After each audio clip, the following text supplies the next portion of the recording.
नमस्कार साहब, संदेश से मैं अनिल कौशिक। न्यूज़ बुलेटिन 7 बजे में आप सभी दोस्तों का स्वागत है। दोस्तों, कार्यक्रम की शुरुआत हमेशा की तरह मुख्य खबर से करते हैं और आज भी हम बात करने वाले हैं भादरा आसपास तमाम खबरों की अपडेट आपको बताएंगे। आज राजनीतिक विषय पर हम समीक्षा भी करेंगे। आज भी एक नेता द्वारा दोस्तों सभा का आयोजन किया गया और लगातार कौन कौन नेता वर्तमान में सक्रिय है दोस्तों, उस विषय पर भी बात करेंगे। शुरुआत कर लेते हैं। आज कुछ बैठकें हुई, कुछ मीटिंगें हुई, सभा हुई, उनके बारे में। और सबसे पहले बात करते हैं बहुजन समाज पार्टी की। बहुजन समाज पार्टी की आज गांधी पार्क में एक बैठक हुई। विधानसभा के अध्यक्ष है बसपा के मोहनलाल दानका, उनकी अध्यक्षता में ये बैठक आयोजित की गई। इसका उद्देश्य है 16 मई को, इसी 16 मई को अंबेडकर भवन, जो कि वार्ड नंबर 1 बिहारीपुरा बास में स्थित है दोस्तों, वहाँ आने वाले हैं राजस्थान प्रदेश महासचिव भोला सिंह बाजीगर और उनके साथ में आएंगे जिला प्रभारी राजकुमार चंवरिया। तो इनकी आवाभगत में और इनके आयोजन का जो कारण है दोस्तों, वो विस्तार से यहाँ बताया जाएगा, क्योंकि राजनीतिक गतिविधियाँ प्रारंभ हो चुकी है। बसपा भी अपना कैंडिडेट मैदान में उतारने वाली है और जैसे समता समाज पार्टी यहाँ सक्रिय हो चुकी है, जो कि बहुजन समाज पार्टी से ही अलग होकर बना एक दल है। आपको याद होगा चंद्रशेखर इसके प्रमुख है। भीम आर्मी के रूप में भी एक युवा वर्ग की बड़ी फौज इस संगठन द्वारा तैयार की गई है और अब बसपा भी सभी 200 विधानसभाओं में चुनाव लड़ने की घोषणा पूर्व में कर चुकी है और इसी की परिणति अब सभी जगह बसपा अपने उम्मीदवार उतारने से पहले तलाश करेगी कि कौन सा उम्मीदवार कितना मजबूत और भारी हो सकता है। तो दोस्तों, बसपा से कौन होगा भादरा का विधानसभा क्षेत्र का चेहरा? अब अगर राजगढ़ की बात करें तो मनोज न्यांगली बहुत मजबूत चेहरा है दोस्तों। और आज मनोज न्यांगली की भी सादुलपुर में गुड़िया गांव में एक बहुत बड़ी शानदार रैली और सभा आयोजन की गई और इसी अवसर पर जबरदस्त भीड़ उमड़ी लोगों की। और संबोधन करते हुए मनोज न्यांगली ने अभी से ग्रामीणों की एक प्रकार से समस्याओं का समाधान करना भी प्रारंभ कर दिया है। तो इस प्रकार समस्याएं चिन्हित भी वो कर रहे हैं और वादा कर रहे हैं कि वो दोबारा अगर चुनकर आए तो ये सारी मांगे उनकी पूरी कर दी जाएगी। तो दोस्तों, उसी सिलसिले में भादरा में ये बैठक आयोजित की जा रही है। उससे पहले अगर बात करें तो रूपनाथ ने चुनाव लड़ा था दोस्तों। महंत रूपनाथ ने 2018 में बसपा की टिकट से। तो क्या इस बार भी महंत रूपनाथ ही वो कैंडिडेट होने जा रहे हैं बसपा के, या फिर शीला शेखावत, जो कि सुखदेव सिंह शेखावत की धर्मपत्नी है, या कोई अन्य टिकट लेकर आ सकता है दोस्तों? इसके ऊपर लगातार अभी बहस है। और आज भी मैं अगर आपको बताऊं सुखदेव सिंह शेखावत के बारे में, तो उनका भाई का देहांत हो गया था, हमने आपको बताया था। वो अभी 12 दिन उनको पूरे नहीं हुए और बड़ी संख्या में लोग उनकी यहाँ जो निवास स्थान पर बैठक है वहाँ सुखदेव सिंह शेखावत के पास लोग जा रहे हैं शोक सभा के माध्यम से। और दोस्तों, इसी तरह चर्चाओं का बाजार भी गर्म है कि क्या सुखदेव सिंह शेखावत भी कांग्रेस की टिकट लाकर भादरा से चुनाव लड़ सकते हैं। इसके बारे में भी हम आगे बात करने वाले हैं जब समीक्षा करेंगे। लेकिन बसपा की ये बैठक है और बसपा की यहाँ नब्ज टंटोलने आ रहे हैं दोस्तों। जो प्रभारी हैं राजस्थान प्रदेश महासचिव है भोला सिंह बाजीगर और जिला प्रभारी है राजकुमार चंवरिया।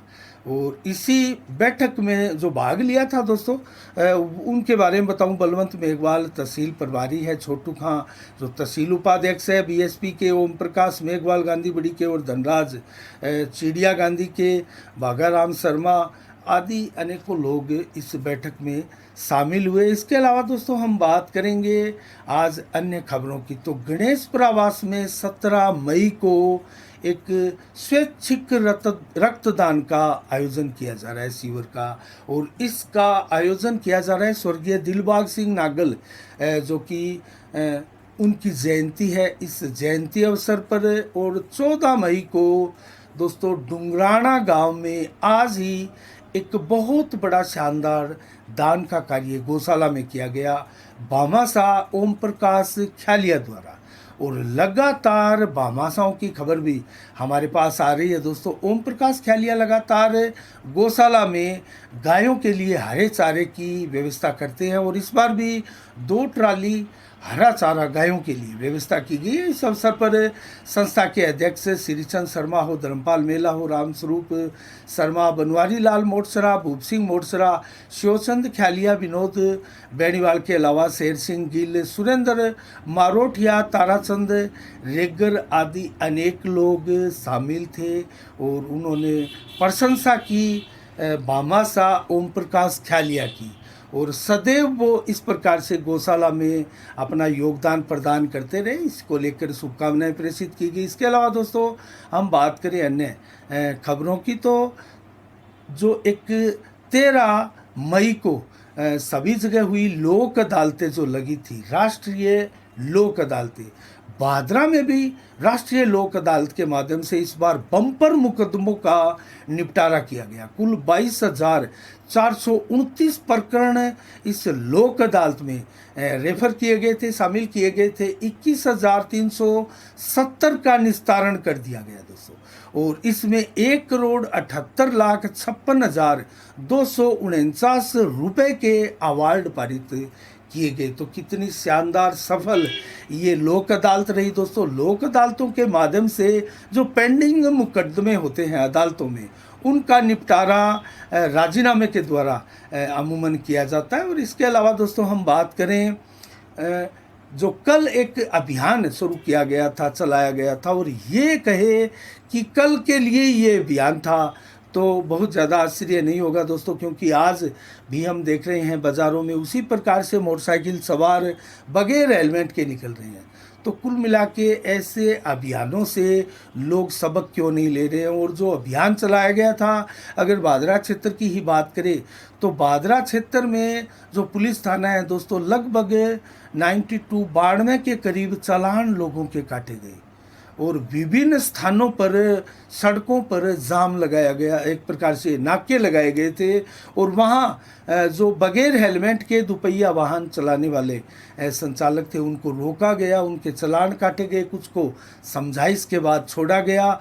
अगर भिरानी पुलिस थाना के इर्द गिर्द नाके लगाकर कितनी वर्किंग की गई इसकी बात करें तो 66 चालान भिरानी एरिया में काटे गए थे, भिरानी थाना अंतर्गत, और गोगामेड़ी थाना अंतर्गत मात्र 36 चालान काटे गए थे। तो कुल मिला के 194 चालान इन तीनों थानों के दौरान नाके लगाकर अभियान चलाकर काटे गए थे। इसके अलावा सीबीएसई की परीक्षा का परिणाम दोस्तों आ चुका है और इसमें टैगोर इंटरनेशनल स्कूल की खुशी गोयल द्वारा 93.40% अंक प्राप्त किए गए 12वीं कक्षा में। इसके अलावा 10वीं कक्षा के हरदय महिपाल 92.20 अंक और साहिल 91.20 अंक, रक्षिता 91%, जबकि अभिमन्यु द्वारा 90.20% अंक प्राप्त किए गए। और प्रधानाचार्य जयदीप गोस्वामी ने दोस्तों इस शानदार रिजल्ट और सफलता का सारा श्रेय पूर्व प्रबंधक नितिन सराफ और उनकी साला टीम को दिया गया, क्योंकि इसको अब हैंडओवर कर लिया है जो कालूराम जी गोस्वामी का एलबीएस शिक्षण संस्थान है, उनके अधीन अब ये टैगोर इंटरनेशनल स्कूल आ गया है। तो दोस्तों शानदार रिजल्ट रहा है, अनेक और भी स्कूलों का अच्छा रिजल्ट यहाँ रहा है। और इसके अलावा हम बात करें दोस्तों, परबड़ जी की कुटिया परिसर में जो श्रीमंद भागवत कथा का आयोजन लगातार 13 मई से किया जा रहा है, जो कि कलश यात्रा के साथ प्रारंभ हुई थी और 3:30 बजे से 6:30 बजे तक इस कथा का वाचन होता है। और बाल व्यास ऋषभ देव ब्रह्मचारी जो कि बहुत कम उम्र के कथा वाचक है दोस्तों, उनके मुखारबिंद से बहुत शानदार तरीके से इस श्रीमंद भागवत कथा का आयोजन किया जा रहा है और बड़ी संख्या में महिलाओं की भीड़ भी उमड़ रही है। और ये कथा दोस्तों 13 मई से प्रारंभ हुई थी, 19 मई तक इस कथा का वाचन होगा। और कल आपने देखा था जिस प्रकार से पूरे देश में कर्नाटक के चुनावों का रिजल्ट आया था, परिणाम आया था, और भी कई उपचुनाव हुए थे और उसके बाद में कांग्रेस को जो संजीवनी मिली थी उसकी हम बात कर लेते हैं दोस्तों। कांग्रेस को कर्नाटक में प्रचंड बहुमत मिला था, 137 सीटें मिली थी और 113 सीट बहुमत के लिए 224 के आंकड़ों में चाहिए थी। और यहाँ भारतीय जनता पार्टी महज 64 सीटों पर सिमट चुकी थी। वहीं जेडीएस भी 20 सीटों पर पहली बार सबसे निम्नतम प्रदर्शन जेडीएस का यहाँ रहा है। और कांग्रेस ने लगभग 20-25 वर्षों बाद में प्रचंड बहुमत हासिल किया है। अब समस्या है कांग्रेस के लिए सीधा रमैया या फिर डीके शिव कुमार, इनमें से कौन होगा सीएम। आज विधायक दल की बैठक कांग्रेस की लगातार जारी है और अभी तक जब हम समाचार कह रहे हैं कांग्रेस के विधायक दल की बैठक जारी थी। इसमें किसको नेता चुना जाता है ये कोई बहुत बड़ा सवाल अब नहीं रहा है, क्योंकि प्रचंड बहुमत है। किसी प्रकार की टूट फूट की कर्नाटक में अब चिंता नहीं है कांग्रेस को, तो इसका असर पूरे देश में पड़ रहा है। दोस्तों राजस्थान की भी बात करें तो अब राजस्थान में नई ऊर्जा के साथ कांग्रेस यहाँ अपना डिसीजन ले पाएगी, लेकिन सचिन पायलट के रूप में बड़ा सिरदर्द उनके लिए अभी भी है। आज चौथे दिन सचिन पायलट की जो जन संघर्ष यात्रा है वो भी जारी रही और अपार जन समूह उमड़ रहा है दोस्तों इस जन संघर्ष यात्रा में।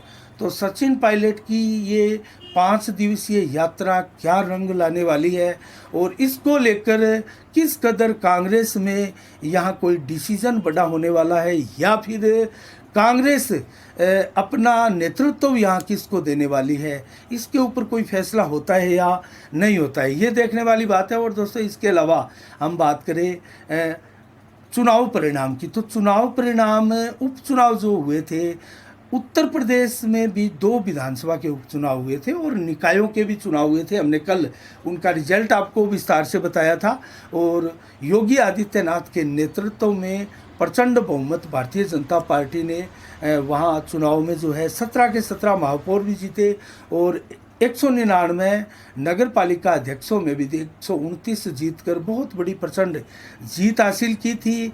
और 2 विधानसभा के जो चुनाव हुए थे उनमें एक भाजपा और एक समर्थक दल अपना दल ने जीतकर दोनों ही सीटें एक प्रकार से सत्ताधारी दल ने ही जीती। उड़ीसा में भी एक सीट पर उपचुनाव हुआ था, झारसागुड़ा की विधानसभा सीट पर, और ये सत्ताधारी दल बीजेडी के उम्मीदवार दीपाली दास ने 60% वोट लेकर इस सीट को जीत लिया था। इसके अलावा मेघालय में भी एक सीट पर विधानसभा का चुनाव हुआ था दोस्तों। माफ़ कीजिएगा, जो लोकसभा की एक सीट थी जालंधर की, उसका मैं सबसे पहले आपको बता दूं, वो आम आदमी पार्टी ने वो सीट जीत ली है। सुशील रिंकू जो आम आदमी पार्टी के थे 58,000 वोटों से जीते थे। तो एक लोकसभा का उपचुनाव था और 2 विधानसभा के उत्तर प्रदेश से, एक उड़ीसा से जो कि बीजेडी के उम्मीदवार दीपाली दास ने जीती। इसके अलावा मेघालय में भी एक सीट पर जो सहयोग की विधानसभा सीट है इस पर चुनाव हुआ। यूडीजी के उम्मीदवार सिंसार कुमार राय थापा ने ये सीट जीती और सत्ताधारी दल एनपीपी को करारा झटका दिया और 3400 वोटों से वो चुनाव हारे। तो कुल मिला के सत्ताधारी दल को यहाँ झटका लगा है। तो ये लगभग उपचुनाव जो है यहाँ ज़रूर, अन्य राज्यों में उपचुनाव में कांग्रेस कहीं दिखाई नहीं दी। उत्तर प्रदेश में कांग्रेस का प्रदर्शन बढ़िया नहीं रहा और कर्नाटक में शानदार प्रदर्शन रहा। एक तरीके से माना जाए तो जहाँ से ये यात्रा जो भारत जोड़ो यात्रा थी राहुल गांधी की, कर्नाटक में जहाँ से गुजरी वहाँ कांग्रेस को सफलता मिली है। तो कुल मिला के राहुल गांधी के नेतृत्व में ही आगे 2024 का जो मार्ग है कांग्रेस का, वो अब एक प्रकार से पुख्ता हो चला है और उन्हीं के मार्गदर्शन में वो कांग्रेस जो है चुनाव लड़ने वाली है, इसमें कतई कोई संदेह नहीं है। अब दोस्तों बात करते हैं हम मुख्य हमारे उसी पैटर्न पर आते हैं जो समीक्षा हम करते हैं राजनीति की, ज़्यादातर उसी पर आते हैं। तो बजरंग सारण की भी आज एक बहुत बड़ी सभा रामगढ़ में आयोजित की गई दोस्तों। और जब हम समाचार आपको कह रहे हैं तो रामगढ़ में बजरंग सारण इस वक्त सभा कर रहे हैं और सबसे बड़े गांव बादरा तहसील के नेठराणा से उन्होंने अपनी राजनीतिक चुनावी पारी की शुरुआत की है। इतने दिनों तक वो 6-7 वर्षों से, लगभग 7 वर्षों से वो बादरा विधानसभा क्षेत्र में एक्टिव है, लगातार जनसंपर्क भी करते हैं और विभिन्न समस्याओं को और मुद्दों को वो उठाते रहे हैं। फसल बीमा क्लेम का हो, पानी सिंचाई पानी को लेकर हो, या फिर अन्य पशु मेले को लेकर हो, अनेक ऐसे मुद्दे वो उठाते रहे हैं। लेकिन अब वर्तमान में उन्होंने नेट राणा से जो अभियान शुरू किया है, वो चुनावी अभियान शुरू किया है। अब वो चुनावी सभा कर रहे हैं और लगभग आने वाले 1.5 से 2 महीने में वो लगभग तमाम बादरा विधानसभा के गाँव में सभा करने का उनका प्लान है और इसी के तहत आज रामगढ़ में भी वो सभा कर रहे हैं। तो कुल मिला के ये कहा जा सकता है कि वर्तमान में बादरा की राजनीति में जो सर्वाधिक चर्चित सक्रिय राजनीतिक चेहरे हैं, उनमें बजरंग सहारण भी तेजी के साथ नए चेहरे के रूप में अग्रिम पंक्ति में उभर कर आ रहे हैं। और दोस्तों, इससे पहले बताया हम आपको, तो विधायक बलवान पूनिया लगातार अपने अभियान में लगे हैं। कोई लोकार्पण कार्यक्रम होते हैं, किसी प्रकार के कोई शिलान्यास कार्यक्रम होते हैं, या अनेक ऐसे कार्यक्रम हैं, सरकारी कार्यक्रम हैं, उनमें भाग लेते हुए विधायक बलवान पूनिया आपको दिखाई दे जाएंगे। और समय समय पर सक्रिय भूमिका एक प्रकार से पूर्व भाजपा विधायक संजीव बेनीवाल की भी रहती है। और ये प्रमुख 2 नेता जो प्रचंड बहुमत वाले और प्रचंड जनाधार वाले बलवान पूनिया और संजीव बेनीवाल के साथ अगर अब हम चर्चा करें, तो बजरंग सहारण भी उनको टक्कर देते हुए तेजी के साथ उनके पीछे दौड़े चले आ रहे हैं। और इसके अलावा कांग्रेस के नेता भी लगातार प्रयासरत है कि बादरा में कांग्रेस की टिकट बंट जाए, और सभी नेताओं का कहना है हर हाल में कांग्रेस की टिकट बंटेगी। और जो अशोक गहलोत यहाँ बोलकर गए थे, उनका आशय भी अगर समझे तो कांग्रेस के लिए दुविधा की स्थिति है, ये सही है, लेकिन टिकट कांग्रेस की यहाँ बंटेगी। ये कांग्रेस की जो कोर कमेटी है उसका डिसीजन होगा। तो कुल मिला के एक कोई नेता इसको लेकर डिसीजन नहीं करते हैं, कोर कमेटी पूरी इसके ऊपर व्यापक विचार विमर्श के पश्चात ही किसी विधानसभा की टिकट का जो है निर्धारण करती है।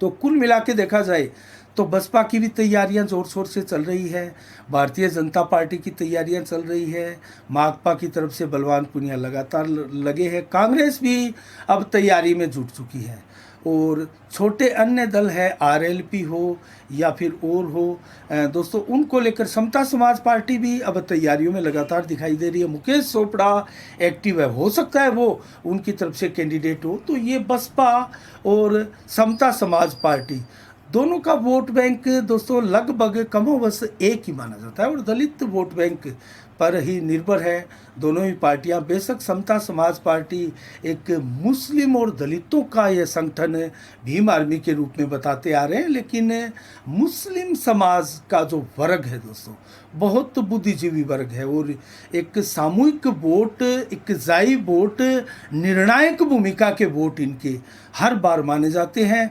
और ये वोट बैंक कैंडिडेट देखकर, परिस्थितियां देखकर, सारी चीज़ों का आंकलन करके उसके बाद में अपना वोट देते हैं। तो दोस्तों, सबसे अहम भूमिका में रहते हैं मुस्लिम समाज के वर्ग के वोट, और इस बार भी संभवतः इसी अनुपात में हम देख सकते हैं। लेकिन वर्तमान में सक्रिय नेताओं की चर्चा करें तो यही चेहरे दिखाई देते हैं। एसपी सिंह बढ़िया की बात करें तो अभी भी वो पत्ते नहीं खोल रहे हैं, और कहीं गाँव में भी उनका जो अभियान है वो सिरे कहीं नहीं चढ़ता दिखाई देता है। तो क्या एसपी सिंह बहुत ज़्यादा पिछड़ चुके हैं, या वो नंबर 3 की स्थिति में जो उनका आंकलन था जब वो राजनीति में पदार्पण किया था 1 जनवरी को, जब राजनीतिक अभियान शुरू किया था 2 साल करीब पहले, आपको याद होगा। और इस 1 जनवरी को 2 साल अभी हुए नहीं एसपी सिंह को, क्योंकि इस 1 जनवरी को 1 साल पूरा हुआ था, और अब ये जो मई का महीना चल रहा है, तो लगभग मानकर चलते हैं कि 1.5 साल से लगातार सक्रिय है एसपी सिंह। लेकिन 1.5 साल से भी इस राजनीतिज्ञ ने अपने पत्ते विधानसभा क्षेत्र में विधानसभा की जनता के सामने कतई नहीं खोले हैं। इसका रीज़न क्या हो सकता है दोस्तों? क्या बहुत ज़्यादा कॉन्फिडेंट है कि मुझे फला टिकट मिली हुई है, या बहुत से उनके निजी जो लोग हैं, विश्वस्त सूत्रों की माने तो जो बातें निकल कर आ रही हैं कि ये फला टिकट तो मेरी जेब में है और ये टिकट भी मेरे नज़दीक में। तो दोस्तों ऐसा अक्सर अमूमन राजनीतिज्ञ लोग बोलते हैं, ऐसा कांग्रेस के लोगों को भी आप पूछेंगे तो शेर सिंह गोस्वामी भी ऐसा बोलते हुए आपको दिखाई देंगे और दयानंद बेरवाल भी यही मानकर चलते हैं कि टिकट कांग्रेस की उनकी है।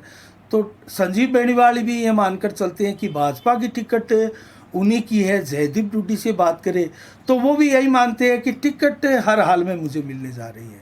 तो हर वो राजनेता जो है वो अपनी टिकट पक्की मानकर चल रहा है, जबकि बलवान पूनिया ये नहीं कहते हैं। बलवान पूनिया भी अक्सर यही तो ज़रूर कहते हैं कि मैं माकपा से ही चुनाव लड़ूंगा, क्योंकि माकपा का और कैंडिडेट नहीं है, तो इसलिए माकपा की टिकट का यहाँ दोस्तों बहुत बड़ा सवाल नहीं है। लेकिन सवाल अगर माकपा का जिक्र आता है तो कांग्रेस का ज़रूर होता है, क्योंकि माकपा के विधायक बलवान पूनिया ये स्पष्ट कहते हैं कि वो कांग्रेस की टिकट यहाँ किसी को लेने नहीं देंगे। तो ऐसा क्यों है, क्यों ऐसा वो प्रयास कर रहे हैं? क्या उनको बहुत बड़ा खतरा महसूस होता है? कांग्रेस की टिकट अगर यहाँ से बंटती है तो क्या उनको लगता है कि वो नंबर 3 की पोजीशन पर भी जा सकते हैं? दोस्तों ये बहुत बड़ा सवाल है और इसके पीछे भी एक बहुत बड़ा गणित और क्षेत्र के लोगों की मंशा भी छिपी हुई है। और लगातार जो अभियान चल रहे, जनता बारीकी से नज़र रखती है। दोस्तों हमने फैक्टर्स के बारे में भी पीछे 4-5 दिन पहले जब समीक्षा की थी तो एक फैक्टर के बारे में बताया था। प्रमुख रूप से 11 फैक्टर आपको हमने बताए थे। लेकिन आज दोस्तों आज की इस बुलेटिन में इतना ही, और शेष दोस्तों आगे हम चर्चा इसी प्रकार से करते रहेंगे। लगातार राजनीति के विषय पर जितने भी नए समीकरण बनने और बिगड़ने वाले होंगे, नया नेता कोई अगर उभर कर सामने आने वाला होगा तो ज़रूर आपको हम विस्तार से उसके बारे में जानकारी देंगे। इसके अलावा अब हम बात करते हैं दोस्तों, गर्मियों का समय है और पक्षियों के लिए दाने पानी की व्यवस्था आपको निश्चित रूप से करनी चाहिए। अब प्रचंड गर्मी अपना रूप दिखाने लगी है। पश्चिमी विक्षोभ का समय जो था वो अब जा चुका है। अब पारा 45 डिग्री के करीब आ चुका है और ये पारा राजस्थान में अमूमन मैक्सिमम 50 डिग्री तक भी जाता है। तो ऐसे में प्रचंड गर्मी है, हीट वेव की स्थिति है, आने वाले दिनों में हो सकती है। तो दाने पानी की व्यवस्था पक्षियों के लिए, पशुओं के लिए पानी की व्यवस्था आप ज़रूर करें। और हम चर्चा करना चाहेंगे दोस्तों पक्षियों की। तो कल्याण भूमि बादरा क्षेत्र में आपको याद होगा 2-3 वर्षों पहले जब मोरों की संख्या मात्र 5-7 के रूप में ही रह चुकी थी कल्याण भूमि में, किसी समय बहुत बड़ी संख्या में मोर यहाँ होते थे।